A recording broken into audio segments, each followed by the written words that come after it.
আসসালামু আলাইকুম প্রিয় দর্শক, আপনি কি জানেন আপনার অজান্তে আপনার ফোনের গ্যালারির সকল ভিডিও এবং ছবি অন্য কারো ফোনে চলে যাচ্ছে না? তো আপনি কিভাবে চেক করবেন যে আপনার ফোনের সকল ধরনের ভিডিও ছবি অন্য কারো ফোনে চলে যাচ্ছে কিনা? তার আগে ছোট্ট একটা কথা বলবো, যারা আমার ফেসবুক পেজে নতুন, অবশ্যই আমাদের পেজটি ফলো করে রাখুন এমন গুরুত্বপূর্ণ নতুন নতুন ভিডিও পাওয়ার জন্য। তো এই কাজটি করার জন্য ফার্স্ট অফ অল আপনি চলে যাবেন আপনার ফোনের প্লে স্টোরে। ওকে, তো আমি চলে আসলাম আমার ফোনের প্লে স্টোরে।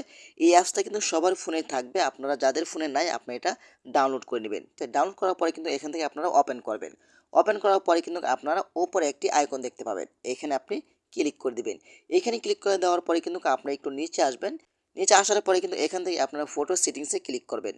ফটো সেটিংসে ক্লিক করার পরে কিন্তু এখান থেকে আপনারা শেয়ারিং অপশনটিতে ক্লিক করবেন।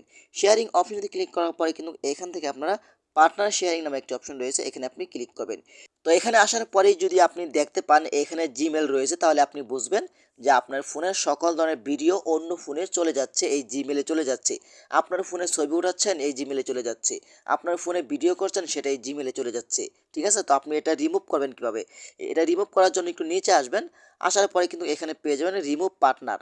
ঠিক আছে, এখানে আপনি এটা রিমুভ করে দিবেন। তারপর এখান থেকে আপনি এটা রিমুভ করে দিবেন।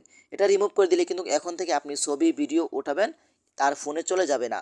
এইভাবেই কিন্তু আপনি চেক করতে পারেন। তা না হলে কিন্তু আপনার একটি জিমেলের মাধ্যমে কিন্তু আপনার ফোনের সকল তথ্যগুলো হাতিয়ে নেবে অন্য কেউ। তো আশা করি আজকের ভিডিওটা এই পর্যন্তই। ধন্যবাদ সবাইকে। আসসালামু আলাইকুম।